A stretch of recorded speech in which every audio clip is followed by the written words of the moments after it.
a rising tide lifts all boats. And our view is that this recognition for Seaman Stadium will shine a big spotlight on the Western Canadian Baseball League and all of our tremendous franchises. Welcome to episode 239 of Alberta Dugout Stories, the podcast. I'm Joe McFarland. It is all happening right now. This is definitely the busy part of the summer as the regular seasons are winding down and playoffs, provincials, and nationals are all underway, which means a ton of storylines that we're following, so let's get to it. We'd first off like to congratulate all of the teams who have come away with provincial championships over the last few weeks through Baseball Alberta, Little League Alberta, and Babe Ruth Baseball. There are far too many to name, with winners coming from all corners of the province in everything from 11U right through to the Baseball Alberta Elite League.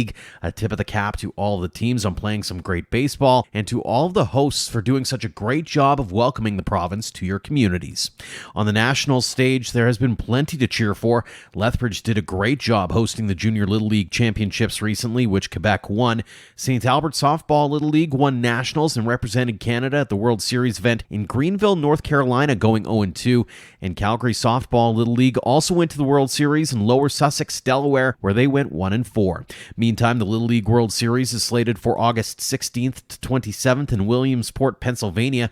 Canada's champion is being crowned in Regina. As we record this episode on Wednesday night, Alberta performed very well in the round robin, going 3-3, securing a spot in the semifinals, where they unfortunately lost to Little Mountain. So they will play for the bronze on Thursday, the day this podcast hits the airwaves. A number of other playoff runs are on the go as well, including the Sunburst League final between the Sherwood Park Athletics and Calgary Rockies. That is a best-of-5 series, with Sherwood Park up 1-0 heading into Wednesday night. We know there are plenty more, so make sure to drop us a line on social media or email albertadugoutstories@gmail.com, and we'd love to give your team a shout-out in a future episode. As for the Western Canadian Baseball League playoffs, the first round ended very quickly with 4 sweeps. In the East, Moose Jaw knocked out Swift Current, while Medicine Hat trounced Regina. In the West, Okotoks beat up on Fort McMurray, while Sylvan Lake pounced on Lethbridge. I'm eating my words ever so slightly, as I have said. It's felt like a year where the underdogs could take a series or two, and in the first round, not so much. So in the East, we have Moose Jaw, who's looking to defend its East Division crown and get some unfinished business as well after losing the WCBL final to Okotoks last year, while Medicine Hat has been playing some great baseball since the All-Star game and have seemingly put the league on notice that they are not messing around. The Miller Express and Mavericks also met back in 2022, so there's that storyline to watch as well over the coming days. In the West, it's the same kind of deal, as a repeat of 2022 is on deck with Okotoks and Sylvan Lake. The Dogs are hoping to repeat as WCBL champions with many of the same players they had last year. The Gulls, meantime, would love to make their first appearance in a league final after joining in 2021. Both teams have strong rosters, and there seems to be quite the rivalry that's developed between the two. That series should be a doozy. The best of 3 WCBL championship series is set for next Tuesday through Thursday, and we'll have all the coverage for you on our social media channels as well as here on our next podcast episode. On to our guests this week, and we will start in Okotoks, where Seaman Stadium is on to the final of the Ballpark Digest Best of the Ballparks competition at the Summer Collegiate level. The home of the Dogs was the only WCBL stadium in the running and the only one in Canada to get in the bracket in the first place. They're up against the home of the Vermont Lake Monsters, Centennial Field, and voting ends Saturday night. We thought we'd catch up with William Gardner about the excitement the contest is generating and what it means to the Dogs, the Okotoks community, and the WCBL to get this kind of recognition. William, thanks so much for joining us here on the podcast. Joe, always a pleasure. Great to be with you. You guys do such a great job. Great to get together and talk baseball anytime. Absolutely, and it's not the first time Seaman Stadium has been in this competition, but here we are talking about being in the final now. How excited is everyone around the ballpark right now with this revelation that the home of the Dogs is at least in the top 2 and could potentially be the number 1 summer collegiate ballpark in North America, according to Ballpark Digest? Well, I hate to sound awful, but we always knew it was the number 1 ballpark in collegiate summer baseball. Our fans come out, as you know, every year. We're going to have 150,000 fans come out to Seaman Stadium this year. It's a special, special place. It's near and dear to my heart, and it really is a special, special stadium. But I got to tell you, being recognized in this contest is really a great feather in our cap. We are so appreciative for our fans voting us through this Ballpark Digest contest. And to when we made it into the Final Four, that's the furthest we've ever gone. And now to be in the final up against Centennial Field in Vermont, I mean, we're very, very excited about this. And we know we can count on our fans to put us over the top. Bring the accolade where it ought to be. Put the flag up at Seaman Stadium that we've been officially declared the best ballpark in summer collegiate baseball. Yeah, as you mentioned, you've known it for a long time. The league has known it for a while. The province has known it for a while. But this really seems to be an opportunity of sorts to finally put Okotoks on that Canadian map and the North American map as well, in a place that it rightfully deserves to be. Well, that's kind of you to say, Joe. And we also feel very, very good that this is a great point for our league to make some headway in its recognition as well. You know, a rising tide lifts all boats. And our view is that this recognition for Seaman Stadium will shine a big spotlight on the Western Canadian Baseball League and all of our tremendous, tremendous franchises. You know, you think about what the Western Canadian Baseball League has done over the last number of years. Seaman Stadium built in 2007, the expansion and renovation down in Lethbridge, the great renovations that they did in Medicine Hat, the new facility up in Sylvan Lake, the facility that's being built outside of Edmonton that's going to be the future home of the Prospects. Regina looking at a new facility. Talk of upgrades in some of the Saskatchewan communities. You know, you think of what this league has brought to baseball facilities over the last number of years. It's just tremendous. It's a great level of baseball. It deserves the spotlight that could come on it. And we hope that it not only brings a great recognition for the Dogs program in Seaman Stadium, but also for our tremendous league. The Western Canadian Baseball League certainly deserves this recognition. Take us back to 2006, 2007. You mentioned it earlier. When this thing was being built in the first place, could you have ever imagined that this plot of dirt that you had big dreams on would soon become as acclaimed as it is today? Would not have imagined it. And this will come as no shock to those of you that know me. I'm a bit of a grand thinker. And I know that when I talked amongst the Dogs directors and executive committee, they were kind of looking at me like I'd lost my mind on opening day 2007 when I said, you know, we're going to have over 3,000 people. We had a wager going. I won that contest, and we had over 3,000 people. And since then, it's just grown and grown.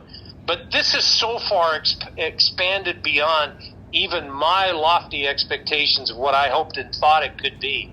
It's just been absolutely amazing. You know, to think of us averaging over 4,500 fans game in, game out this year, over 6,000 fans attending the All-Star game, just utterly incredible. And so many fans are discovering us each and every year. New fans are coming all the time. I'm told that over half of our fan base is now based in Calgary. It's that short 15, 20-minute drive south. It's worth the drive. It's a tremendous experience. And what an experience it's been, and what a success it's been. And years ago, when the Dogs in Seaman Stadium was declared as a grassroots baseball phenomenon, boy, were they ever right. This has just grown so far beyond what we could have ever imagined. And it really is a testament and a tribute to those great fans that we call the greatest fans in all of baseball for standing with us, supporting us year in, year out. It's just been tremendous. Speaking of that All-Star game, I was having a conversation with John Arcandia during the broadcast, and you could tell he had that proud papa moment. And as he's looking across and just seeing the amount of fans and just the acclaim that comes with that game. From your perspective, I know you get to do the announcing pregame and some of the postgame festivities, that kind of thing. How crazy is it for you to maybe turn on that microphone, or right before you turn on that microphone, and see that crowd? Do you have that same kind of proud papa moment? You know, I get excited each and every time I go down on the field. And one of the things that I'm so incredibly grateful for is not only that fan support, but that it's never gotten old for me. Mm-hmm. Each and every night I go down on the field and I look up in those stands. I know so many of the people personally, and I've gotten to know so many of our new fans that are coming. But I'm thrilled, and I always feel I want to say thank you to each and every one of them for making the decision that night to come down to Seaman Stadium, to share our passion, to be there and support us, to take in the game. You know, you really do. You're proud, and you feel excited, but you're also very, very humbled, and you think of all the effort and work, the years that John put into this, the tremendous energy that he put into building the organization and then ultimately building the stadium. And it is so gratifying to see how those fans come out each and every night. The All-Star game is special. There's an energy and an excitement around it that truly is. It makes it an all-star experience. But I must say, each time I step on the field and look up in the stands, it just has never gotten old. I get a big smile, a special feeling in my heart, oftentimes a lump in my throat. And I think how tremendous and how special is this that these fans come out every night. I drive down the hill, I turn into the stadium, I look to my left and I see the fans walking down the hill with the lawn chairs under their arms, their wagon loads of kids, their blankets, umbrellas, whatever the conditions mean they need to bring. And I am just so incredibly honored to be part of this and to think of how this has resonated in the community. It truly is very, very special.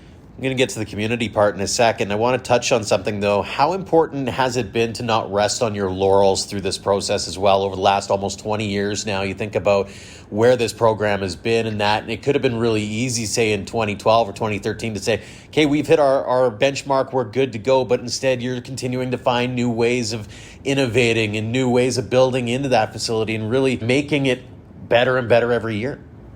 Well, there's a reason John Arcandia is on the list of the most influential people in baseball in Canada every year. He has a passion that is simply unparalleled for this sport and this game. He brings that tremendous energy, excitement, and drive, and John is not one to rest ever on anything. And I think that filters down through all of us. As a volunteer director, as a member of the executive committee myself, you can't help but catch that. John's passion is the baseball. How do we make the team better? How do we bring in better players? How do we recruit top coaches, top players? Given the fan base we have, they deserve the best talent we can put on that field. And then in turn, he's so proud of the facilities. And how do we add to it? How do we make it more special? We build a Core 4 patio. It gives us the opportunity to make a great fan patio and a unique Seaman Stadium experience out there in left field. But it also pays tribute to the Core 4, the original founding members and supporting team of the Dawgs when they were a youth program back in the early 90s. And then from my side, it's about the fans, it's about the fan experience, the promotions, the community events, the things that we do that say every night, meet them, greet them, present a great baseball game, and then thank them, thank them, thank them. We have the greatest fans in all of baseball, and I just can't say enough about that. We want every aspect of visiting Seaman Stadium to be special, to be enjoyable. We hope every night can be memorable, that they can stand in the stands and watch their kids run around the bases with dignity after the game and go home and say, you know, we've had a great time. We met some great people. We had a great experience. And so you put that all together, it's very easy to keep going.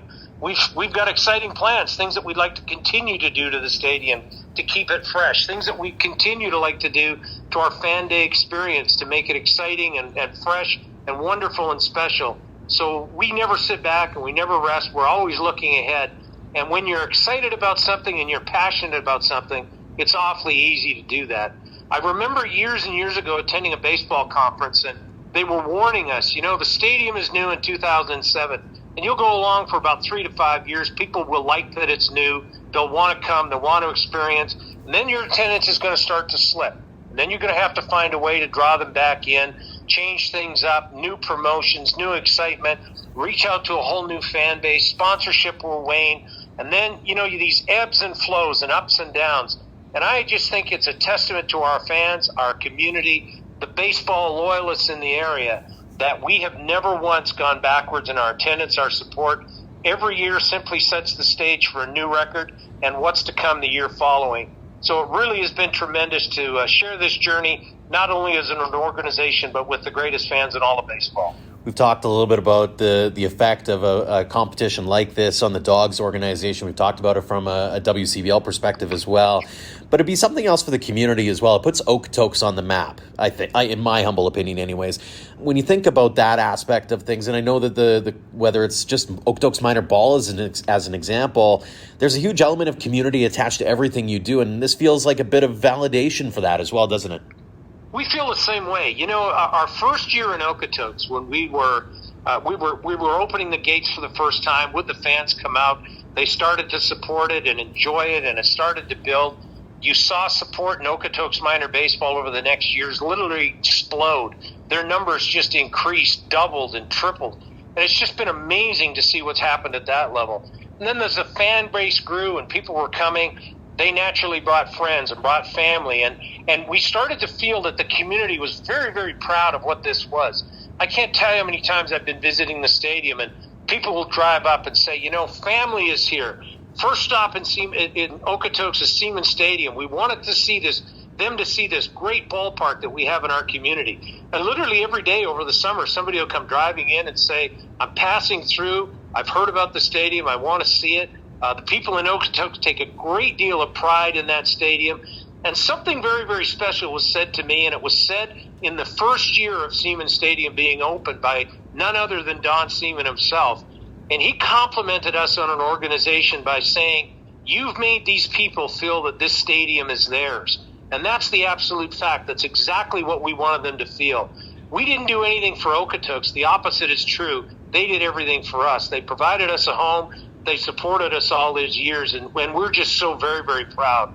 We're proud we can share it with the community. We hosted the summer games, opening and closing ceremonies, packed to the rafters for that great event, great celebration of youth sports in the Foothills Corridor. And it's just an honor and a privilege to be part of this and to see how the community has embraced it and how they're proud of it.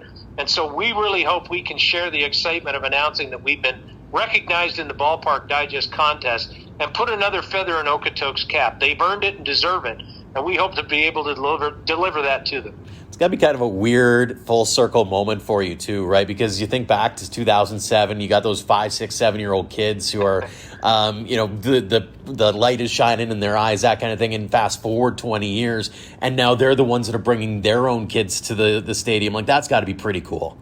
Joe, it is just unbelievable. And I say to so many people, I have the greatest role with the Dogs, and John Candy has given me such a privilege to be part of this. But, a young man works in our press box. He manages it. He started coming to the games when he was a very young man, 5, 6 years old, sitting out on the berm and chasing fly balls. Graduated from there into the dugout and bat boyed a few games. Went to our academy, went and played some college baseball, now works up in our press box. So many stories like that. I can remember a young man that was, again, young guy, 6, 7, 8 years old, working the dugout as a bat boy, out on the berm chasing the fly balls, down on the field getting the autographs after the game. And then when he turned 16, came up into the ticket office with a bright red face to say, I'd like to buy 2 tickets tonight. It's my first car date. I'm bringing my girlfriend to Seaman Stadium. And you have so many moments, dads and moms that have brought kids up the stairs and said, this is our newborn baby, few weeks old. We wanted them to be at their first Dogs game. It's been so amazing and so humbling. Proposals that have happened at the stadium, anniversaries that have been celebrated, significant birthdays. This stadium has become such a part of the fabric of that community, and it's just been a privilege to be on the sidelines and watching that right up close and see what it means to so many people. So, literally almost every night we have some occurrence that is special and sort of tugs at my heartstrings. We just recently had a family come from Caracas, Venezuela. Their dad has been transferred here on business, and I saw them come up the stairs, and the 4 of them had these Caracas Lioness jerseys on, and I asked them what that was, and that's the home team town in the Venezuelan Baseball League. Dad's been transferred here. Mom and kids have arrived, and their first outing as a family after getting settled in Calgary was to come down to Okotoks and take in a game at Seaman Stadium. Just incredible and just amazing to meet those folks and see that this has caught on and this is infectious. And the people are as proud. They have those proud papa moments just like we do almost every night. The passion certainly rings through when you're chatting with William Gardner. William, final question for you, the one we ask everyone. What does the game of baseball mean to you? Baseball means to me family. I had the privilege of watching a lot of baseball over at Foothills Stadium, 3 generations of us, dad, grandpa, and kids. And I see those folks come out to Seaman Stadium and see all the families. The Seaman family stood with us. The Dogs are the greatest family in baseball. And for me, baseball is about family. And I can't tell you what it means. It just is incredible to share that experience, meet so many of our great fans, meet their families, have the honor of sharing this with them and welcoming them to our beautiful home in Okotoks, hopefully soon declared by Ballpark Digest the college summer baseball greatest stadium in all of summer baseball. We hope that comes through. Vote, vote, vote is certainly the name of the game here with the Okotoks Dawgs and that Ballpark Digest. 3 days to vote. William, always a pleasure. Thanks so much for joining us here on the podcast. Joe, always a pleasure. Visit Dawgs social media, all the various outlets. You can find out how to vote at Ballpark Digest. Go to ballparkdigest.com or dogsbaseball.ca. Cast your vote. We'll talk to you next week, hopefully celebrating that we are the best stadium in college summer baseball. Thanks, Joe. Looking forward to seeing how this vote shapes up and what other deserving Alberta stadiums get put onto the bracket in 2024. Next up is Mike Mayuk. He is the president of the Fort McMurray Minor Baseball Association and the co-chair for the organizing committee that is bringing two major tournaments to the community August 17th to 20th, the 18U Nationals and the 13U National Westerns. The community has become a staple for Baseball Canada events in recent years, while they're also seeing major growth at the grassroots level. Mike, thanks so much for joining us here on the podcast. Hey, great. Thanks, Joe, for having me here today. How excited are you to get things going with not one but two major events? Joe, we're excited up here in the Fort McMurray minor baseball world. It's a great opportunity up here to host not only one event for the 18U Baseball Canada Nationals, but also bringing up here to Fort McMurray, of course, the 13U Western Nationals. Both are presented by Diversified Transportation. They're our friends at Diversified. Really helped out this year to make sure both these events were possible here in Fort McMurray. You've had a really successful run hosting big events going back even to 2016. Then you had the 18U Nationals last year, and now these two. You've got the Canada Cup coming next summer as well. What's been key to success in bringing those kinds of events to your community? You mean number one? You mean overall as an organization, and and more importantly as well, the community. The community of Fort McMurray is has helped us tremendously of supporting these events as we of course brought them to Fort McMurray, and then overall the association. Fort McMurray Minor Baseball has got deep roots into our community. Every year we're growing. This year in 2023, we actually surpassed 900 athletes in our community, which is great news, ranging from all the way from ages of 5 years old up to our 18-year group. So another great news story happening there as well. Mm-hmm. You mentioned the community aspect, whether it's volunteers, sponsors, just people out in the city looking to make it a memorable experience for those who are visiting. Talk about that power of community in Fort McMurray and why it's become such a shining light, especially in the eyes of Baseball Canada, who seems to have picked you as a bit of a favorite spot to come and visit.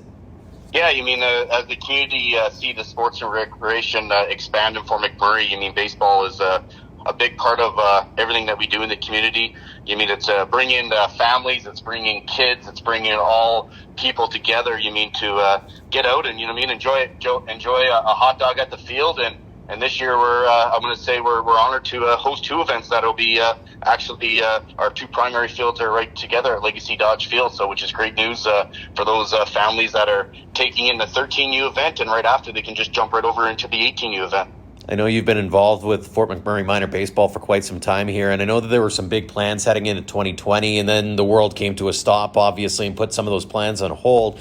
How much of that downtime was spent by you and your crew refining what you're going to be bringing to the city so that you could really make it a memorable experience and really put Fort McMurray on the map? Again, a lot of traction and behind the scenes. We work closely in partnership with the Regional Recreation Corporation of Wood Buffalo. Jody Cooper there, which is co-chair with me on this event for these two events that are coming this year. There's a huge team behind working all the different angles, and things kind of did go on hold in 2020, but it also allowed us time to prepare as, of course, the 18U Nationals came to Fort McMurray last year, along with them preparing, and of course, for this year's 18U Nationals, along with earlier this year in conversations with Baseball Alberta, where we did take on, of course, the 13U Western Nationals that's coming up. Mm-hmm. It's kind of funny, you and I were joking off air a little bit about it, but it's almost like Baseball Canada's got to set up an office in Fort McMurray. You've really kind of picked their hearts, haven't you? Yeah, I'm going to say on all fronts, we have a close partnership with Baseball Canada and Baseball Alberta. I hope to say that the confidence there, and not only the organization but the community as overall, that we really we love hosting events. We want to bring this caliber of baseball to Fort McMurray, and I believe it gives not only people the opportunity to experience our community, but also maybe potential opportunities for other kids out there and as athletes come up through. You mentioned, visitors and the experience that they're going to get. What do you hope they take away from that event? Or maybe more importantly, from your own personal standpoint, is how do you gauge success when you're hosting events like these? I mean, a lot of gauge success I look at as people come to our community, just reflecting on even last year's 18 Nationals. I mean, I think of the facilities that we have here in Fort McMurray and just the comments that are made that, I think that was bread in the pudding that, that when I look at our secondary and primary fields, that people are coming up and they're gaining experience right off the hop of seeing these facilities and knowing that Fort McMurray, we're a place on the map, and we want to be a big part of baseball and other sports and recreation that we do in the community, and we want to continue that on years to come. You mentioned earlier on, you're not only the co-chair for the event organizing committee, but you've been a long-standing member of the Fort McMurray Minor Baseball Association scene, going from treasurer and making your way all the way up to the top in the big chair now. It feels like the community's really rallied around baseball in recent years. From a grassroots level, what are you seeing?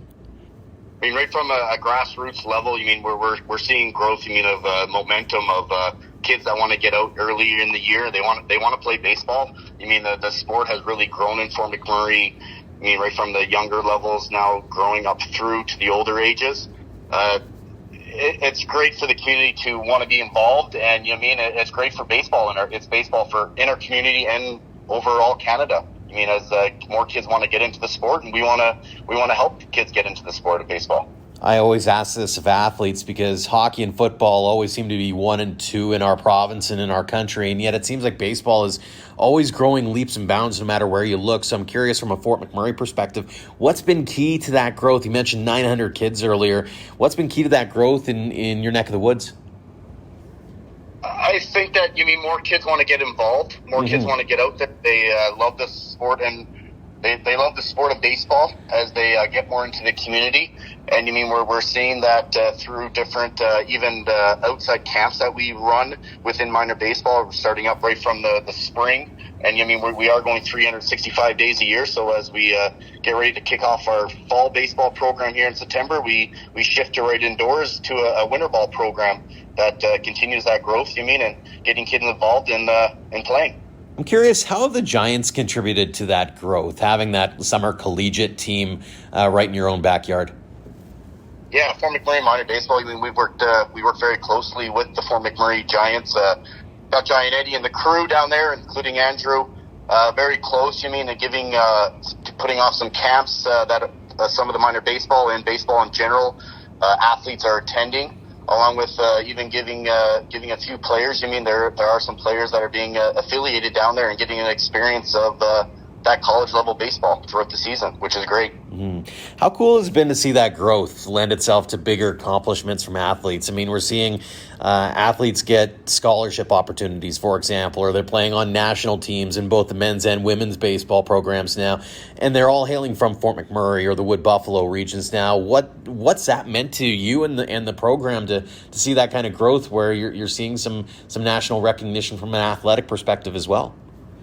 I think it's a testament that we're in the right direction. And we want to continue the momentum as we grow kids through, whether it's a grassroots program and or if they want to continue on to a college or university level. I'm curious, from a personal perspective, what's it about baseball that connects you to the game? Why was it that you decided that this is the one of the sports that you wanted to really hone in on and be a builder for? My kids, I have 2 boys. They both have started in minor baseball. They're 03 and 05, and they came up through Fort McMurray minor baseball. And honestly, when I kind of got into 2012-13, I wanted to see how I can get more involved in baseball because I truly believe it helps mold the child, the athletes of the future. These kids get involved, and I believe it's a good growth in seeing them. And even just a good feeling overall as an organization, seeing kids, whether they want to pursue baseball further or they decide that they want to pursue something after their level of completion. Whether it's at the minor baseball level, whether it's hosting a major event like that, what's it mean to you to see the smiles on these kids' faces when they get a chance to perform in front of crowds and to have the kind of fun that they do up in Fort McMurray? Yeah, either way, I think of the challenges some kids go through, but at the same time, the growing, and then all the positives that the sport of baseball can bring, maybe from ups and downs. But when I think of as the players, either whether it's a national and or provincial, or even just a regular season game on a weekend, seeing the joys that the players have, it should give anyone a great feeling, knowing that you're doing something right in the community and how we want to grow this sport here in Fort McMurray. Giving back to the community is always key. Final question for you. It's one we ask everyone. What does the game of baseball mean to you? You know what, Joe? It means coming together. I think of not only personally my family, but the extended baseball family, and or even just the community in general. The experience, the getting out to the ball game, the smiles on the players, the families, the grandparents, the aunts and uncles in the stands cheering on their player out there. I enjoyed, even as we get ready to go into September here into fall ball, and I will continue to enjoy it. Like, baseball's a big part of what I do and what we do in the community, and there's nothing better than seeing the joy and even the parents cheer from the stands as they cheer on their number one player, of course. Couldn't agree more, Mike. Well, congratulations again on all the success you've had with the growth of baseball in Fort McMurray and with all the events. Can't wait to get up there soon. It really has been a long time coming. Thanks so much for joining us here on the podcast. Hey, thanks, Joe. We look forward to welcoming you one day up here pretty soon. Finally, Nathan Van Lagen captured plenty of attention during the Baseball Alberta Elite League Championships after a social media post about him being the first ambidextrous pitcher to take part in the league. The 16-year-old has become a key piece of a growing Neutral Hills Academy program where he hopes to take his baseball journey to the next level. Nathan, thanks so much for joining us here on the podcast. Yeah, no problem. So you kind of went viral during the Baseball Alberta Elite League playoffs about being the first ambidextrous pitcher in league history. First off, have the phone notifications slow down finally for you? Yeah, they definitely have. There's a little bit when it first came up, but nothing crazy. How cool was it, though, to get that kind of recognition for some of the things that you're able to do? It was crazy. It was definitely not something I was expecting, and we were in the middle of one of our games, and all of a sudden I hear the fans talking about these Instagram and Twitter posts that just went up, and then I saw after the game, and it was pretty sweet. I guess the question is, how did all this start for you, throwing from both sides? It's always kind of been something that felt normal to me, and ever since I was little, and then it's kind of whatever glove I can get my hands on, that's which hand I'd throw with that day. I don't know, it's just sometimes I'd be left and sometimes be right, whichever. Was it something you actively had to try to work on as your baseball career went along, or is it something that has always come naturally to you and you've been able to perform at a high level doing it? It's definitely been something I've had to work on, because I don't even know, probably at 11U, I threw more left than right. And then I actually got a birthday present, a right-handed glove as well. So then from there, I kind of started, I'd pitch left and then go into the field right. And then just recently, last fall, is when I started trying to pitch with both, and been working on that since till now. Do you have a 6-finger glove now for pitching, or how does that work? Yeah, I do. I ordered one from 44 Gloves, and it's got 6 fingers. Very cool. How hard was it to find that? It definitely took a while. I looked for years, and it took a few months to even be made. So take us into a game situation for a minute here. Are you the one making the call on whether you want to pitch left or right against a batter? And maybe talk us through what goes into that decision-making process for you. Yeah, so usually it's just I'll start whichever. If there's a right-handed batter, I'll throw right against him. If there's a left-handed batter, I'll throw left. But in some situations, let's say there's someone on first who we don't want to steal or something, I'll throw left just to keep them on better, make them stay questioning, I guess. Talk me through the pro. how do you communicate it, or do you communicate it with your catcher, with your coaches? Do you have those kinds of conversations to make sure that they're in the loop on your mindset going into, every single at bat or every single inning kind of thing? So usually it's just kind of on me. Like sometimes if I'm going to do something out of the ordinary, I'll let my catcher know just so he's aware. Mm-hmm. But usually it's just left-handed to left-handed and then right-handed to right-handed. What's it like getting those looks from hitters who are seeing you for the first time and seeing you switch it up on them? I mean, they probably haven't seen anything like this before, so I'm sure it's probably that look of shock. Yeah, definitely. When you're warming up and stuff, you can hear a lot from the other team's bench about what is going on and what is happening, and then when they face you, they still don't know what to expect because it's different than maybe what the last guy faced. Do you have a favorite side that you pitch from? Kind of depends on the day. Some days my left side will be feeling better, and some days my right side will be feeling better, or some days they'll both be feeling good. So it's kind of just a day-to-day thing. Do you have a different arsenal for each side? Like, does your right hand throw more fastballs and your left hand throw more curveballs, or do you have sort of the same arsenal for both? No, exactly what you said. It's more fastballs from the right side, and then the left side I'll throw more curveballs and off-speed pitches. No way. So are you trying to work on sort of that side of things as well and see if you can expand the arsenal on both sides as your young career has been going on as well?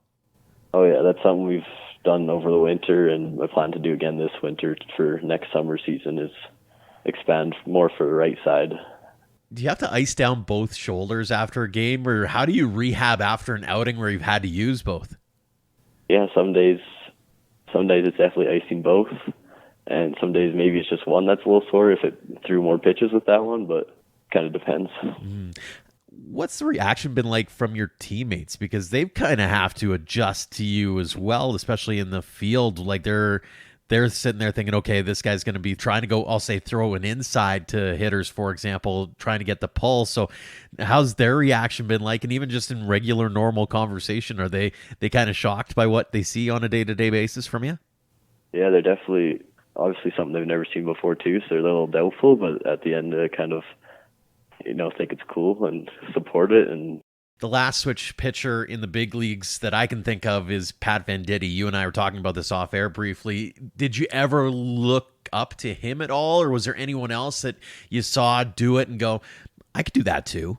I don't know. That was definitely the only one, because I think he's the only one who did do it in the LOB, so it was kind of cool to see him do it and see that it's possible, and the rules that were made for him and all the kind of different things he needed. You're still a young man, still looking to make it to the next level in baseball. What kinds of things are you trying to work on to make sure that you can keep progressing and try to take that next step? Definitely work in the winter and the off season, just getting like skills and working on a bunch of different mechanics and weightlifting and all that stuff. Mm-hmm. You're playing at Neutral Hills Academy. What has that program meant to you? It's been good. It's first year. I just finished my first year there, and definitely improved a lot while I was there, and it was good to spend time outside school playing baseball. Obviously getting a chance to do really well too. You won the provincial playdowns that got you into the Elite League playoffs. Talk about the season that you had this year and maybe about your own performance as well. How did everything go from your perspective? Yeah, the season for me and for our team, it started like we had our ups and our downs, but I felt like as the season went on, you and I improved quite a bit. And then finally when we got to the provincial weekends, I felt like that's the best I've pitched this year. So it's looking up. And then in that BL Elite League, when I pitched against the Red Deer team, I'd say that's my best game against the best team. So fantastic stuff. A couple more questions for you here. Were you a part of the John Gibbons visit a few months ago? Yes, I was. What was that like? It was pretty cool to listen to someone talk who you've been watching on TV for so many years, and you never really thought you'd get to meet him, but we got the opportunity, and it was great. Did you get a chance to talk to him at all one-on-one? Yeah, I did, and got to show him my glove and everything. Very cool. What was his reaction? He was pretty surprised. He thought it was pretty cool. Talk a little bit about your dreams and aspirations. Are you hoping to play college ball one day? What would you like to accomplish? Yeah, don't know exactly where I want to go yet, but college ball is definitely something I plan on doing. From a baseball perspective, who got you into the game in the first place? Because I know Alberta's, very hockey centric, a little bit of football, but baseball's sort of off the beaten path kind of thing. So who got you into the game in the first place? Well, I actually used to play a lot of soccer, and then we moved out near Veteran here, and then we realized soccer wasn't as big as baseball. So then it's kind of just slowly transition, and we've obviously watched baseball all the time, so it's kind of something we liked already. And then I just kept going with it. Very cool. Who did you grow up idolizing? I'd definitely say probably Marcus Stroman on the Blue Jays for quite a while, and he's pitcher, and that's what I've always wanted to do. So I don't know if anybody can beat him when it comes to just the overall energy and pizzazz that he brings to the mound as well, which is never a bad thing. For those who are, you're still a young man, you're still finding your own path. For those who are in, say, the Veteran area or in the neck of the woods of Neutral Hills, what would you give for pieces of advice or words of wisdom as far as some of the things that you've learned along your young path so far? Just keep going with what you're doing, because for a while I thought maybe baseball was not the right idea because there wasn't that many people playing. But once we went to Neutral Hills Academy, I realized that this is the way to go, and just keep on improving. Fantastic. Final question for you here, Nathan. We'll let you go. What does this game of baseball mean to you? It's meant a lot. It's taken up quite a part of my life already, and something that I enjoy doing and look forward to doing every day, even with just going to an academy or playing games over the summer. And I don't know, it's been meeting lots of people and, keep working on getting better. Well, a really cool story, Nathan. Congratulations on all the success you've had to this point. Continued success going forward. Really looking forward to watching your journey unfold. And thanks so much for joining us here on the podcast. Yeah, no problem. Thank you. Thanks again to William Gardner, Mike Mayuk, and Nathan Van Lagen for joining us this week, and thanks to all of you for downloading and listening. If you enjoyed this or any other episode, make sure to leave us a rating and review, as those actions help spread the word about ADS. We'd also like to tip our caps to our Platinum supporters for all they do for us and for baseball in Alberta. The Okotoks Dawgs and AHP Academy have been integral in allowing us to tell the game stories in our province. For more, head to albertadugoutstories.com/supporters. Until next time, thank you for all of your support online, on social, and on air of Alberta Dugout Stories.